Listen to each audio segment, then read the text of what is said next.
Good afternoon, ladies and gentlemen, and welcome to another segment of Asaph Cafe. I am your host, Asaph Adonai. I'm checking the time there, okay. And this is going to be a regular Asaph Cafe. Once again, we have two of our regulars, the lovely Linda Briggs Curtis. Thank you, Linda. And affectionately, our aging Rocker Emmett. Mm-hmm. So it's always a delight to have both of you on. It's always a delight to talk about maybe some serious stuff, non-serious stuff, whatever. And just having fun. Exactly. Now I have to tell you, the two guests I had planned to be here today, they wound up going out to Derby. So they aren't going to get back on time, so they contacted me. Yeah, interesting. It was Valerie and Sheena. They were going to be on the show today. Oh, I saw Valerie Tuesday night. Yeah, I think you sent a note about that. It would have been nice to have them both on, because Sheena's visiting from Washington with her husband Dwayne, so maybe they'll make the second show. I don't know. They didn't say. They just said they were way out in Derby. I don't know. I've never been there, so I don't know how far that is. Nor have I.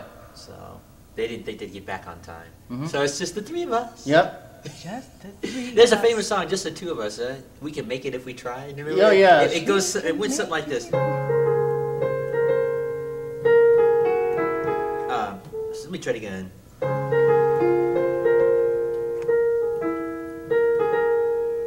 And then it had a verse that went like this. Something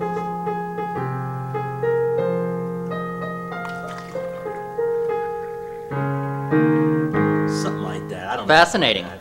But it had this song, "Just the Two of Us." We can make it if we. Oh yeah, just the two of us. Yeah, I don't know. I've heard that in a commercial, and I don't remember what commercial, but I heard that in the commercial. Just the two of us. Yeah, just the two of us. Yeah. Well, Emmett, you can start us off. Heavenly Father, bless our food and our time together in Jesus' name.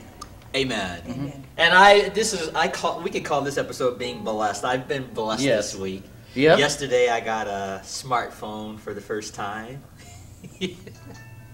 And it's up there charging now, and as we're doing this a smartphone, it must have gone to college and gotten good degrees. Yeah. It's better than a stupid phone that doesn't know much, but a smartphone that went to college and got degrees. I didn't know phones could go to college and get degrees. Ha ha ha! Smartphone, isn't that funny? Ha ha ha! Oh, that joke's better than what you told last week. Well, you know, I was very delighted to see an article this morning in the Missoulian in which it showed the Frenchtown seniors in their caps and gowns visiting the elementary school and the primary school in Frenchtown and doing high fives to the children. Wonderful. And the theme of it was education matters. Oh, I see. I think we'll just call this counting our blessings. Yes. Because yesterday, I'm 57 years old. I've never had a smartphone before, and I finally have one. And it's just the coolest thing. I was watching Liberace.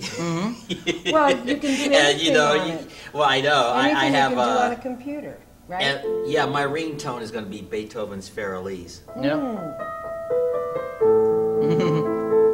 My nephew and his wife named their daughter Melody Elise. Really? That's a pretty name. For Elise. Melody Elise, huh? That's pretty. Her last name is Massey, so she's Melody Massey. So is the first name Melody Elise put together? Melody is the first name, Elise is the second name. That's pretty. I like that. I have to remember that. I don't think I'll have any little girl Asaphs floating around. And she's been in a lot of music and theater. Yeah. Well, anyway, that was one blessing, getting that phone yesterday. It reminds me of that scene in Fiddler on the Roof, and where they say that Seidel and her husband have a new addition at their house, and everybody goes over to look at the new sewing machine. Oh, sewing machine! Oh, something to talk to, something new to talk to, a sewing machine. Well, I've talked to sewing machines. Well, her husband was a tailor. Oh. So that was his way to make money. Yeah, so you have a new addition. Yes. Almost like a person. Oh, yeah. I was up till 3 a.m. this morning playing with my little toy. I had fun with it. And let's see, what else did I do? My other blessing is because of you, that piano. Yeah, Linda has made it possible for me to get a piano in my home. So now I can start practicing again and getting the hours in instead of having to go to the university or ride a bus Wonderful. somewhere. I'll still come see you and practice on your piano. Well, I hope it is what you need. Yeah, no, really. I haven't been getting as much practice lately as I should. So that's a blessing. So that's my blessing. What about you? What's a blessing for you, Emmett? My garden is doing well. Good. My garden is, I have a little garden, and the seedlings are coming up, so that's a blessing, definitely. Yeah, and your hand is well. That's Yeah. a blessing. Linda, you? Well, my seedlings are coming up pretty well in my apartment. Oh, yeah, that's right. And I have a gardening plot, but I haven't done much with it yet because a person keeps throwing stuff out for the animals right into my garden plot. Oh. But the other thing was getting my, my birthday was May 16th. And Thursday, my son and daughter-in-law got around to making a video for me of them, which is what I always ask for my birthday. And it's just so delightful. Okay, I'd like to see that sometime. I emailed it to you. Okay, I haven't been checking the messages yet. Oh. Well, I'm still learning the phone, so. Yeah. Yeah, okay. Well, anyway, check I it already out. sent it to you. Okay. I'll check it out later on. I'm going to play the Chopin. So that Easter. delighted me. That was a blessing. Okay. And then also getting to change pianos in the chapel and be able to donate the donated piano to you. Well, that's very humbling. Thank you. Yeah, I want to let the matter know how much I appreciate that. Yeah. I just like this song. I haven't played it in a while. No. It's called The Prelude in E minor. It makes me think of a movie or something. Is that Chopin? Yeah. And that's why I want to find that old Thompson book because it had the main melodies of all of those. I consider being on the show a blessing, Oh, think it's kind. And I feel this show is a blessing. It too. is, yeah.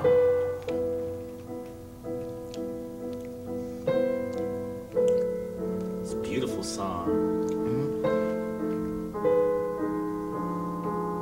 Makes me think of like I'm in a cafe or something.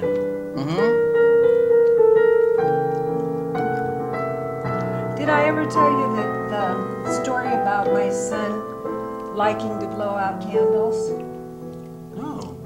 He was, from the time he was a little over a year old, he just thought it was the most fun to blow out birthday candles. And so he looked forward to that. And when he was about 3, I guess, we were at a restaurant in Sedona, California. Okay. And we had driven all the way from Las Vegas, so we got there kind of late, and while we were there, they started closing the restaurant. It was a nice, elegant restaurant, and they had those liquid candles, with the wick that burns in the liquid. And there was a young man who was doing piano bar. Oh, really? And he stopped, when it was time for him to stop playing, and he carried little Justin around blowing out the candles on all the tables. Oh, that's sweet. Isn't that cute? And then when we were in Mammoth, California, and we went to a restaurant called the Matterhorn. There weren't very many people there, but there was an older couple at a booth a little ways away from us, and wouldn't you know it, little Justin went right over to their booth and crawled up beside them, and wanted to blow out the candle. Well, I went over. It was Carl Reiner and his wife. Really? Wow. And it was just wonderful, and I didn't want to intrude on them to ask for an autograph, Okay. but that was neat. Yeah. Oh, cool. Well, anyway, I've just been counting my blessings this week, and I got reacquainted with some friends. They don't live in Missoula. Now that I have this phone, and they'll be calling me later on tonight. It's just little simple things like that, you know, those little blessings and the joys that count. Yeah. So anyway, I'm just counting my blessings. Because the smartphone isn't just a physical belonging, it also is a connection to people. Well, yeah, I just feel connected now instead of isolated and separated from everybody, because now people can reach me directly. If there's an emergency, I can take the phone and make a quick video. If I get in trouble, I can call help faster. Yeah, that's good, yeah. Stuff like that, you know. Remember when we had pay phones, though? Yeah, and you know, you get a flat tire, gotta walk them out, and then bum a dime from a clerk or something to put in there, a quarter, and spin the dial to make your call. And you gotta wait like another half hour before somebody comes and finds you. Yeah. Now with these things here, they can track you down real fast. It's amazing. It's really amazing. Unfortunately, there are two things I think that we don't have anymore. What's that? One of those is a phone booth. Yeah. Because as inconvenient as they could be from time to time, I found them very convenient to change my costumes. And the other thing is a drinking fountain. Because I can remember one time I was driving from Los Angeles to Las Vegas, and it was really hot, and I didn't have enough money to buy water.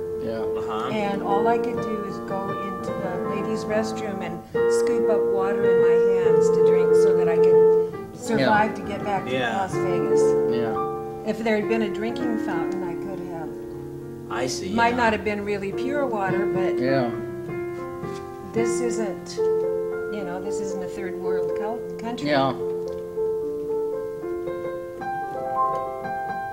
I was really privileged Monday to be able to hear Ruth Brown speak. She has been a mission server in the Congo with a group that helps women to learn how to fend for themselves and produce crops and get to the point where they can be educated and get a job. And I found it really interesting. We knew that those countries, you have to be really, really careful of the water. Because they, you know, a lot of them don't have running water and stuff. And when before she spoke, she said to our group, somebody said, can we get you anything else before you speak? And she said, well, I don't think I'll make it through without water. And so this was at a church, and my friend ran upstairs and got a pitcher of water for her in a plastic tumbler. Wow. And it had ice in it. She did not touch it. And I knew she was dying of thirst, so I took my unopened bottle of water out of my bag and gave it to her. And she did touch that. And that was just probably because she's been so used to being places where you don't dare drink the water. I see. Absolutely, Anyway, it was quite revealing, her conversation about what they're doing to combat starvation and disease. Good. When the government they have is horribly corrupt. And that's kind of sad, isn't it? Doesn't pay salaries for the police, often doesn't pay salaries for teachers, and people are expected to bribe those officials to get them to do anything because they don't make a salary. Isn't that something? Wow. But yet they can, the leader of that country can donate $1 million for somebody to speak. Oh, wow. That's why I'm counting my blessings today. Yes, we certainly can. Yeah. Pure water. Yeah. So I was going to say the same thing, from the tap that isn't contaminated. Yeah. And we still have nature around us. Yes. And, you know, it's kind of, it's not funny, and it's not really odd either, but it's proof that nature still survives and succeeds. And that is that the blocking of the Going to the Sun road in Glacier Park, you know, it's been blocked several times the last few weeks. It isn't, and they have mudslides. And the reason why they discovered they've been having the mudslides is not that the hill is collapsing or the structure is failing. It's because the rainfall overran the beaver dams. Whoa. And washed the beaver dams down the hillside into the road. And so that's all they have to take care of is make sure that they put back those beaver dams the way they were. Yeah. Isn't that something? I was changing the subject. Emmett, I was going to tell you, one of my latest stories was on Barbara Billingsley. I don't know if you remember her. She was on Leave It to Beaver. She was the mother who always wore a perfect dress and a perfect apron. Yeah, but see, I didn't start the story with Leave It to Beaver. I started it with her appearance on Airport. Did you see the movie Airport? No, I never did. I did. Well, it was like this parody comedy of situations. And there was these two African-American fellas, and one of them had eaten some bad fish on Oh, wait, on Airplane. Airplane. I loved Airplane. Yeah, Airplane. And they were speaking jive. Yeah, I love that. And the guy that was sick, you know, he didn't speak like English. He was speaking what they call jive. Yeah, that was so funny. He's like, I can't remember the words because I don't have my notes with me, but he was like, I'm sick to the bone. Yeah, you know, kind of thing. He was like talking jive. Yeah. And his partner says, "Cuddy can't hang." And the stewardess couldn't understand what they were trying to say. And so then Barbara Billingsley gets up and says, "Excuse me, stewardess, I speak jive." And it was so funny. Oh, I just loved that. Because, you know, you think of June Cleaver, this perfect character, and she was like, she gonna be Richard. She gonna cut me some slack, Jack. She'll be right with you. Yeah. Kind of thing. I don't have my notes with me, so I can't Well, I remember say it. it's But something it like was that, just really funny. Now, just hang loose, Bloods. Yeah, hang the loose, Bloods. the She gets people you are going to on be the- with the meta side on the rebound. On the rebound. Yeah, it was just so funny that Yeah. scene. It was hilarious. Cut me some slack, Jack. Whatever. Yeah, it's like he ain't got no sense, no how. I did that when she walks off. But I did a story on her a couple of days ago, and I started it with that scene in Airport. Then I led it to Airplane. Yeah. Airplane. I mean, Airplane. Airplane. Yeah. Sorry. Airport And then there was the Airplane one that 2. Helen That's the Hayes serious one. Yeah, started. that's the serious one. No, Airplane's the comical one. That's what I meant to say. And so I started my story with that and led to Leave It to Beaver and her accomplishments, because she's considered the best TV mom in history. Yeah. You know, Leave It to Beaver was seen in 100 countries around I the used world. to didn't know like nothing. June Lockhart on Lassie. I did too, but and I'm a big June Lockhart fan. But I think Barbara Billingsley has it because think about it. Whatever the show in the 50s was seen in 100 countries around the world, Leave It to Beaver is the only one that I know of. So, and you know, for those 50s kind of family shows. I know that we made it a point to see it as much as possible, and we didn't have a television at our house. Yeah, Leave It to Beaver was such a fun, clean family show. Wow, I never watched it. I hate No, to say really, it. it was Fascinating. very clean. I And mean, it was a nice family. With yeah, good Ward Cleaver was parents, just a man of strength with that family. and the kids, and the bully in the neighborhood always. Eddie Haskell, yeah, you always start picking with folks. They had a scene in there when they were really little. You know how Eddie Haskell would just be all pretending to be nice to Mrs. Cleaver. And I like your cookie, and just remember not to put no mayonnaise in my sandwich, Mrs. Cleaver. And she got ticked off. She put a bunch of mayo on. You know, stuff like that. But that was a fun show. They had a lot of family shows. Yeah, they did. Father Knows Best. June Lockhart as Lassie and Timmy, I believe it was. Of course, Lost in Space. Yeah. June Lockhart. Family show. I don't know if that fits in that category. The Donna Reed show. Yeah. Yeah, I remember that. Oh my goodness, there's so many fun family shows. The Ozzie, Harriet, I Love Lucy, you know. But no, I think that Leave It to Beaver, I think that Barbara Billingsley will probably go down in history as the best TV mom in history. There's one You family may still talk about her image to to this day. Well, I probably am one of those who isn't interested in rating them. I just value them all. Well, no, I know, I realize that. I'm just talking about just the popularity, I guess, of the shows and the legacy that they left behind. They still talk about Leave It to Beaver after all these years compared to Lassie and the rest, but they're all fun family shows. I enjoy them all. I used to sit with my birth mom watching. Do you remember the Real McCoys? Oh yeah, let's see if I can remember how to do that. Hold on. Da da da da da. Real McCoys. Yeah. They came to. Something like that. Something like that. With Walter Brennan, the Real McCoys. Yeah. Like I said about a few episodes ago, I love Caillou.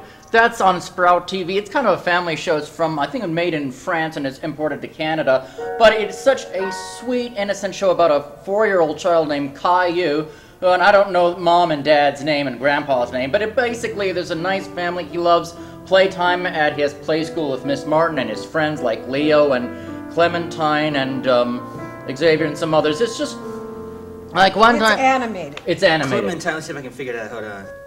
It's like one episode was Caillou's dad took Caillou to the park, and he and Clementine were playing. One nice thing I do like about Caillou, it's very much racially inclusive, and there's just no bones made about it. It's just like, you know, African American children play with Caillou, and he has, you know, just really nice. That's really there's a lot of diversity there. And Clementine's African American or whatever, but anyway, Caillou went over to play with Clementine over at the park, you know.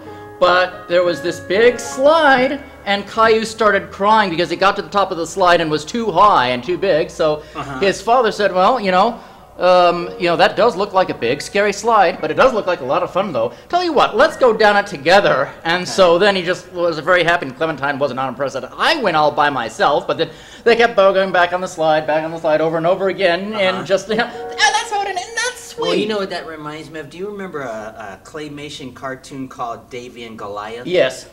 Well, they had this episode. I did a story on them recently too. They had this episode where this little girl had fallen off her little tricycle wagon, and she was crying. Yeah. And David noticed her, and then his Sunday school teacher's voice popped in his head about reaching out to people and helping them when they're hurting. So David reaches out to the little girl. "I'll help you, little girl." Then he sends her on away. It was a cute little claymation thing. Yeah. Hardly anything gets dire. The most dire episode ever was when Leo and Caillou, Leo's Caillou's best friend, were over at his house playing Space Alien, because they loved science fiction too, and Space Alien.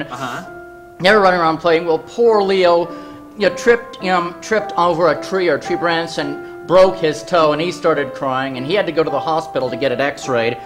And, you know, he was fine. He was at home resting, you know, kind of a bandage, but he had broken his toe. So, yeah, Leo had broken his toe, and he wasn't going to be able to play much, but, you know, Kai said, you know, how we could play Space Alien again. And Leo asked, how? Well, they were just on the floor playing together in spaceships, and I'm coming in for a landing. The coast is clear. Just sweet, you know.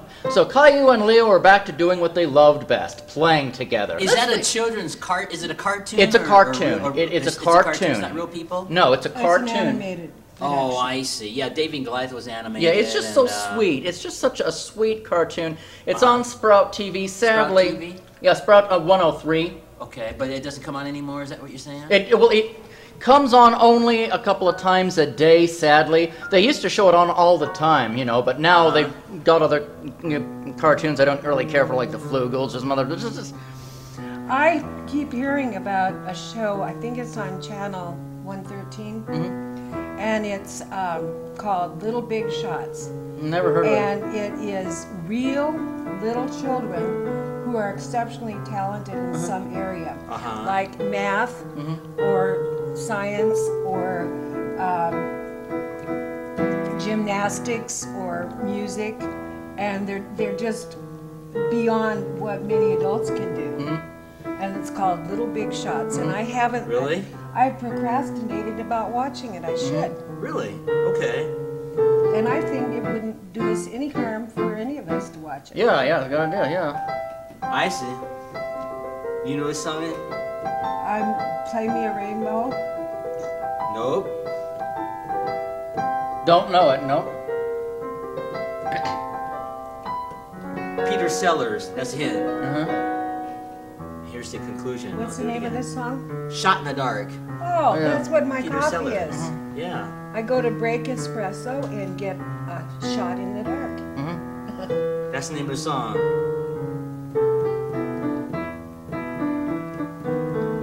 Well, I know that part of it. Yeah, Shot in the Dark. One time on Caillou was the sweetest episode. Again, Caillou and Leo was at Caillou's house playing Space Alien, of course. And Leo was pretending to be an alien robot. He had something in his hand and said, I need a drink of rocket fuel because that's what alien robots drink. How cute. Oh, speaking of little boy, talented kids Yeah. you were talking about, did you see that little boy on the world news last night? I think it was a little Indian little boy. Nope. About 6 years old. He's in his From spelling India? book. Yeah, Oh, yeah. He was in a spelling bee. And he spelled this big long word, had like about 25 letters, and I couldn't even Cool. pronounce it. And the Cool. little boy, Cool. got it all the way through. It was so amazing. He was a cute little kid, about 6 years old. I mean, well, it had been. I couldn't even pronounce it. Go ahead. It had been blowing a lot. So Leo and Caillou saw, through the window what they thought was a flying saucer. Okay. They thought, what is this? We found a flying saucer. I couldn't believe it. Caillou's plan was to capture the little flying saucer and bring it into preschool for show and tell and show everyone the aliens and the flying saucer. I thought that was so cute. And he couldn't. Finally took some pictures and realized it was just an old pie plate that had been blowing around in the wind from the recycle bin, and he was so disappointed. But his dad said, well, instead of being disappointed what you didn't do, you should be proud of what you did do. I mean, it was a mystery, and it turned out to be a pie plate, and you solved it. And so he brought it into show and tell and said, this is what I did. Because he told everyone at preschool he was going to bring in the flying saucer and capture the flying saucer and with the aliens for show and tell. I see. But you realize, it wasn't a UFO, it was a pie plate, and I solved it. And Miss Martin said, that gives me a good idea for an art project. And they made a UFO together. Then That's cute. Leo said, I am an alien. I need a drink of rocket fuel. That is what alien robots drink. So cute, just adorable. I checked it out, It's on 103 if you get charter cable. I think Emmett needs a child. Ugh. I would not have minded being a dad. I'm kind of a little old, but I would not have minded being a dad at all. Yeah, but that's a big responsibility. It is, yeah. It is. I've babysat a lot of children over the years, and I took child development 1 and 2 in high school, Yeah.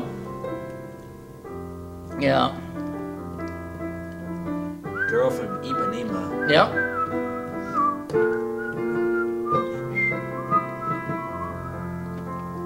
Yeah, but I'm getting older like yourself, so I'll probably never have any children. Yeah. I used to be bummed out about that when I was younger. Yeah.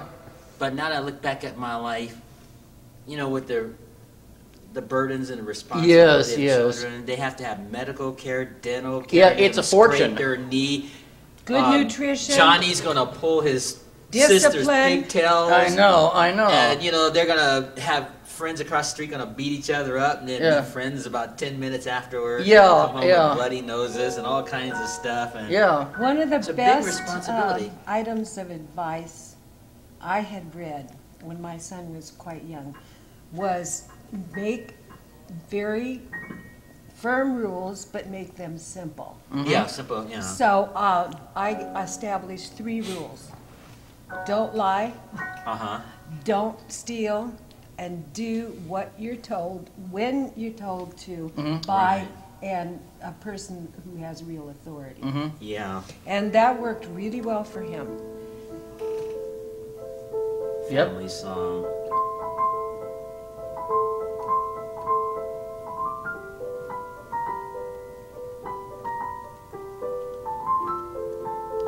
I like this song. Yep. What is it? My Big Fat Greek Wedding. Oh, Recognize that? Yeah, nope, never saw the movie. I auditioned to be in a live show once, and they said, well, how do you think a redhead would fit in here? And I said, well, because I think it's Greek wedding where they have the mob ties. Well, no. The first one, what I liked about that film, it was just a happy movie. Oh, No okay. mob ties in there. Okay, well, anyway, so I said, well, maybe a redhead could have married into the family. Oh, okay. Yeah. And Well, that's see. where the tie would be. Yeah, I And get it. They were considering me, but I couldn't wait for the job. What do you mean? Oh, you They mean had they to weren't wait? in production yet, Oh, so I I see. had to go out and get a day job. Yep. Well, you're with us, so Mhm. that's small in comparison to that, obviously. But Yeah. You two are always welcome here, anytime. I couldn't do the show without both Yeah. of you and all the other people that Yeah. are involved in that. So, but getting back to My Big Fat Greek Wedding, it was a happy film. Basically, Tula's a Greek heritage, Greek family. Ian's a non-Greek, and no one has ever gone out with a non-Greek before. So when they started dating, they had to deal with their family, they had to deal with the customs, they had to deal with the differences, everything, the whole thing. And at the end, they get married. Very happy movie. Yeah. I liked it, but it was just funny what they went through in between from the time they were dating to the time they married. I've never been to Greece. I've never even been out of the either. country, actually. Yeah. But, no, I don't think I'll ever have children at this point in my life. That's not likely. Yeah. But I've learned to live with that and Yeah, have peace yeah. with it. Yeah, yeah. It doesn't bother me like it used to, but I look at it like this. Yeah. Look at what I'm going to be spared Yes, yes. by not having children. Exactly. And I'm not saying that like kids aren't a blessing. What I mean is I'll never have to worry about things like a child dying before me. Yeah. I'll never have to worry about things like kids being molested or kidnapped. Exactly. Or deal with the stuff that goes on in the world today. Yeah, exactly. I'll never have to be burdened with financial obligations to a child. Yep, yep. And I know that everybody's different, and so I'm not trying to be insensitive. It's Right, just a exactly, fact. exactly, yeah. I won't have to worry about taking Susie to get her appendix out. Yeah. And be in debt at a hospital or something. Well, when I was teaching, I felt like I had children. Yeah. I mean, for that hour or so a day that I saw them, because I taught at the secondary level where I just would have an hour English class. I could help them. Yeah. And encourage them and inspire them and help them to believe in themselves. Yep. And I can remember there were times when students had a minor injury like a sliver or something. Yeah. Yeah. They wouldn't go to the nurse. They wanted me to take it out. Aw. Yeah, I remember when I used to get splinters in my fingers when I was a kid. Yeah, I hated those, yeah. And my mom would make me pour alcohol in the little pinky and then get a little needle. Oh, and yeah. Oh, gosh, I used to hate that. Yeah, yeah. I used to cringe seeing this silver object about to go into my finger to get the splinter out. But it was either do that or just go like this on the counter and have the splinter hurt. Yeah.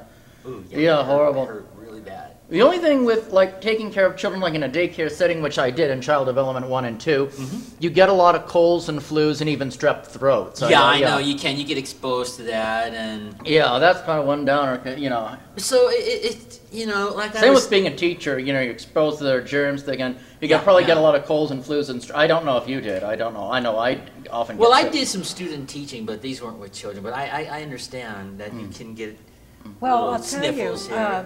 there were respiratory things that I picked up, and something that a lot of people don't realize that is from grading papers that Yes. the students have handled. Yep. You can actually get respiratory Yeah, things. yeah, you can. Yep. But the worst I ever had from being in the classroom was my allergy to chalk dust. And I got very, very, very sick in, I think it was 1985 or 1986. I couldn't understand why I was so sick. It seemed to be flu, but I had a problem with my inner ears and my balance, and headaches, and my inner ears were so badly infected that I was hearing organ music back and forward in my ears all the time, Really? like tinnitus. And that was from allergy to chalk dust. Well, we know there must have been a real reason for schools at all levels to convert from chalk dust to erase boards. Yes. But now you have to worry about making sure you have the low odor markers because in the others the fumes can Yeah. really get to you and make you feel high. Hold on, Emmett, I'll take some of that amazed secret ingredient. All right. You know, when they used to have glue sniffing a few years ago, Oh yeah. I'm really kind of amazed that kids didn't pick up sniffing erase board markers. Yeah. Yeah. Well, it's, you know, I love children. That's enough. I love children, but it's just such a big responsibility. It is. It's tough enough when you're watching somebody else's children, but then to have your own. Yeah. And I guess no parent likes disciplining their child. Oh yeah. Yeah. But that's probably necessary. Yeah, it in is. some instances, We've been you know. talking about all of these model families on television, but I actually lived through the situation of having to be a single parent. Yeah. And that's tougher because you not only have to go out and make the living, but you Yeah. have to make sure that all the child's needs are met. Yeah. But see, that's the thing, and those are burdens that I don't feel like I'll be burdened, because you know what? I've noticed this. When you're a parent and you're falling behind financially or struggling with supporting your child or whatever, you don't get much mercy from people. No. It's like they expect you to do this even if you don't have like the means, like say adequate Or transportation. the time. Or the time. You know what I'm saying? It's like everybody focuses on kids so much, which is a good thing, that you don't get no, oh, I understand you don't have any money. I understand you don't have any car. It's do it. It's like you're just demanded to do it, even if the circumstances are against you, or I know. finances are against you. And those are burdens I'll never have to worry about, you know, as far as, well, now that I'm older. When I look that. at my son now, No, I mean, and kids my are a blessing, grandson yeah. and granddaughter, and my beautiful daughter-in-law, Mm-hmm. I don't think that it was such a burden. No, I don't mean in a bad way. Right. I'm just talking about from a human point of view. Yep. If you're struggling, you don't seem to get mercy from people. Yeah. That's it's true. like it's like, okay, here's a good example.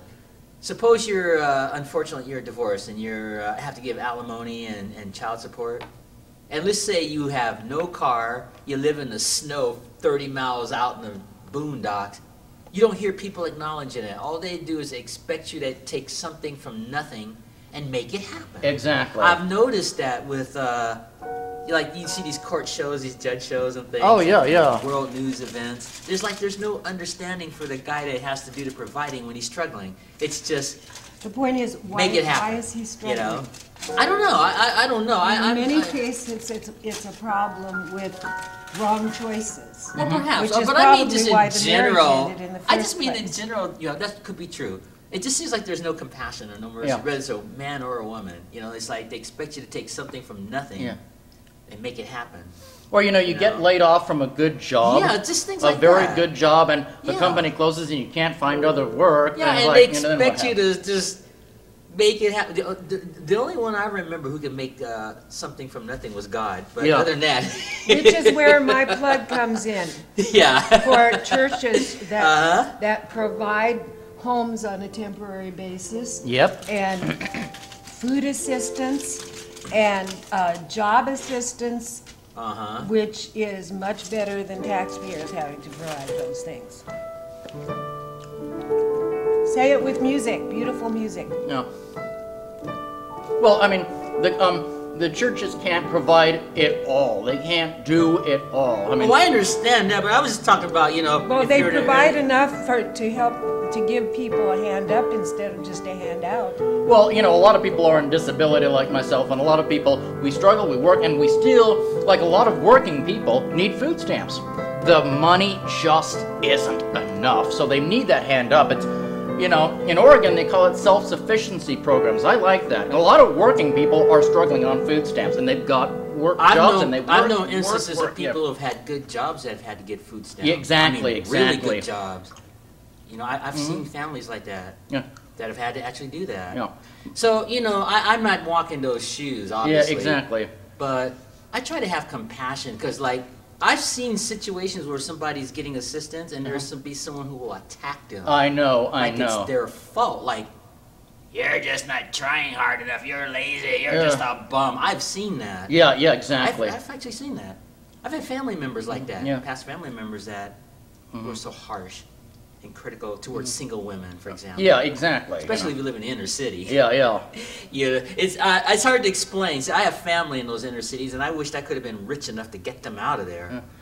Well, I even had... It's just horrible, the compassion that people have to those who are poor. Yeah, exactly. It's absolutely amazing. Well, I can remember.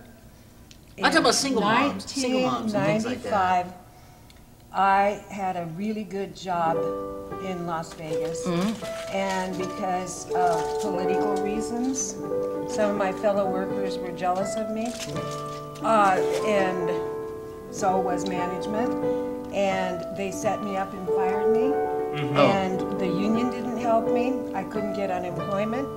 I had a child to support, and I wasn't able to get any type of assistance whatsoever. I know, that doesn't Food surprise me, stamps yeah. I couldn't qualify for because I had a car and owned Yeah, a then they make condo. you sell your car and you plunge yourself into a more economic trap. Yeah. Yeah, because you can't get back and forth I to know. work. That's what I was talking about. So the I took compassion all thing.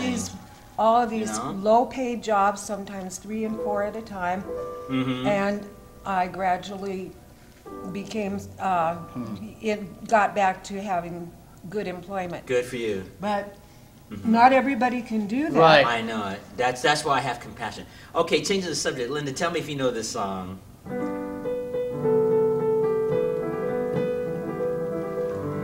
I've heard it. I'll keep playing it. I'll keep playing it. I'm sorry, I don't. I would not be able to identify it. Nope. Although I know I've heard it before. What about you, Emmett? Don't know it. I'll keep playing it.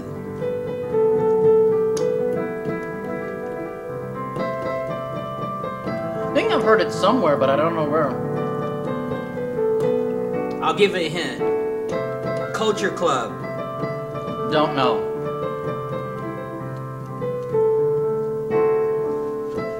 When you said Culture Club, all I could think of is that movie, The Breakfast Club. Nope. Yeah, I love that movie, The Here's the Breakfast Club. conclusion.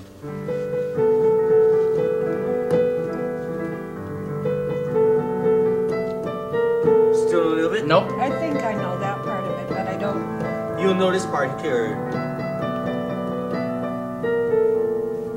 Reckon this part? What is it? Still don't know, huh? Nope. It's called Do You Really Want to Hurt Me by Culture Oh, Club. yeah. Boy George. Yeah. Oh, yes. I came up with a piano version of that song. Yeah. Yeah, I didn't even remember that Culture Club was. Yeah. Yeah, it was a band. group. It was a famous group in the 80s, and they had a singer named Boy George. Yeah. I remember him. And that was a song called Do You Really Want to Hurt Me? Yeah. So that was the 80s for you. They Yeah. had some crazy songs in They the did. 80s, didn't they?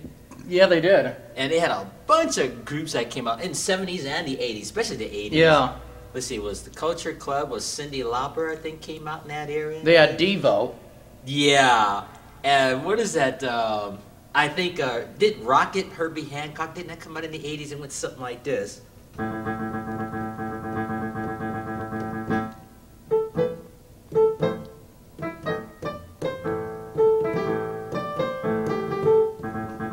Don't know it. Never mind. Yeah. It was just kind of a little simple song. Because Herbie Hancock, he's like lightning fast on the piano. Yeah. So to see him play something that is simple like that, it was kind of fun and cute. Yeah. Well, never mind. I don't think people even remember that Did song you ever anyway. look up Johnny Mercer? I will. I haven't had a chance to do that yet. I've got the stuff now to look it up, the phone. Yeah. So now it's going to make my life a lot easier that I have access to this. I'll be able to look up stuff that I just couldn't Yeah. seemingly look up before. Yeah, absolutely. You can even look at old Gordon Lightfoot songs and play them. Yeah, I'll be able, and then eventually I'll be able to record some of those songs and put them onto the phone to hear them. Yeah, I love Gordon Lightfoot, you know. Yeah, he wasn't here in Billings. My Not favorite was- Missoula. about a year ago or something like that. No, a few years ago, Gordon Lightfoot was in town, and like I said, I couldn't go see him because I didn't have the $70. Oh, That's how much it cost to see him? $70. That must have been the cheap seats, huh? Yeah, I just, nothing I could do, just, nothing, I didn't have the money. Well, I can relate to that. When I was 26 years old, I wanted to go see Frank Sinatra. Yeah. The cheap seats were $100. Oh, yeah. Way back up the balcony with binoculars, probably. I was like, oh, I guess I'm not going to go see old Blue Eyes on my 26th birthday. Well, the first evening I worked as a camera girl in a Las Vegas showroom. The night that I started working, Elvis was in the big Hilton's showroom, and I was supposed to work in the top balcony, taking pictures of people and selling them. And I made good money in the top balcony, even though people had to pay so much for the tickets. And of course, it was only about a week after that he died. It was really interesting. That was 1975, I believe. Kind of interesting. That's a pure gift. Now that piano's come, I'm going to start putting the time in and really learn those songs. And hopefully by the time I play at the mall this year, I'll be better equipped. I should Hungarian Rhapsody. Well, I don't know about that. That might take me a while. I know the first part. It goes something like this. What you were playing earlier was called In the Hall of the Mountain King. Yeah. Yep. Yes, right. And that's Grieg, isn't it? Edvard Grieg? Yeah, Grieg. I used to do a song, Solveig's song by Grieg, which was quite memorable. It's not from one of his suites.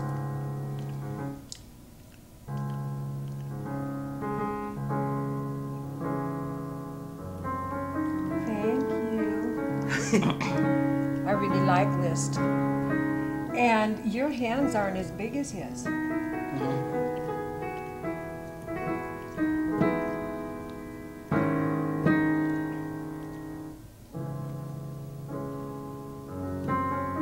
That's such a beautiful song. It is. Yeah, now that I have the means to start practicing, I can take the sheet music out and do that, because I have the sheet music to that. It's called the Hungarian Rhapsody, I believe it is, #2. And you have those comprehensive classical books too. Yeah, and I was looking through those books and that song's in there. I just didn't have a piano to practice, and now I can start working. I knew the first part of that.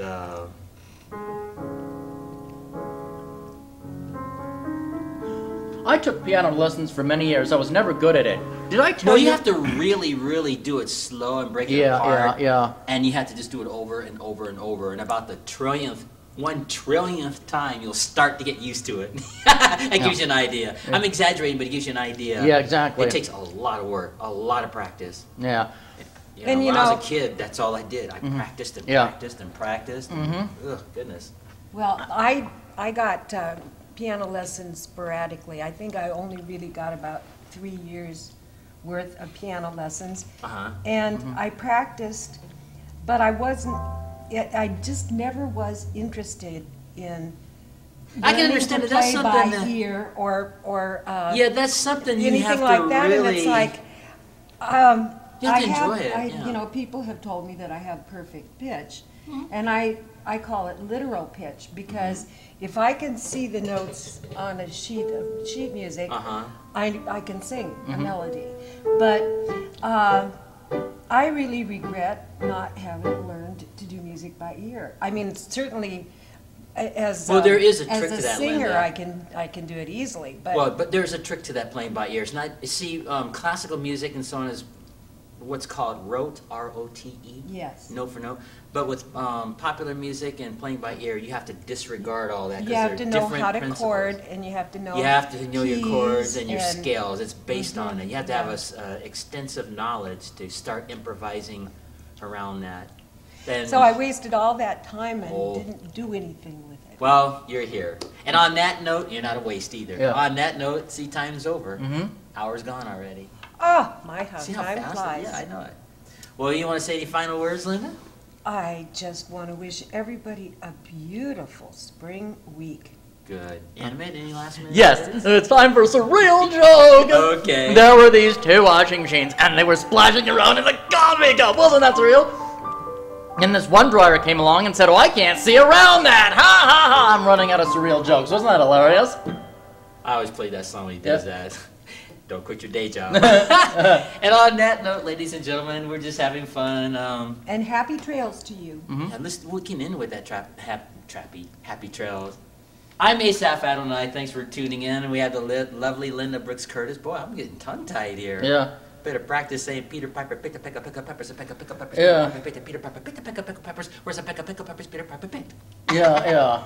Give this guy a smartphone and you can't stop him. Yeah. And affectionately aging Rocker Emmett. I am Asaph Adonai. So until our next show, Maranatha. Let's do that happy trails. To you until we meet again. Happy trails to you. Here's hoping until then. Perfect.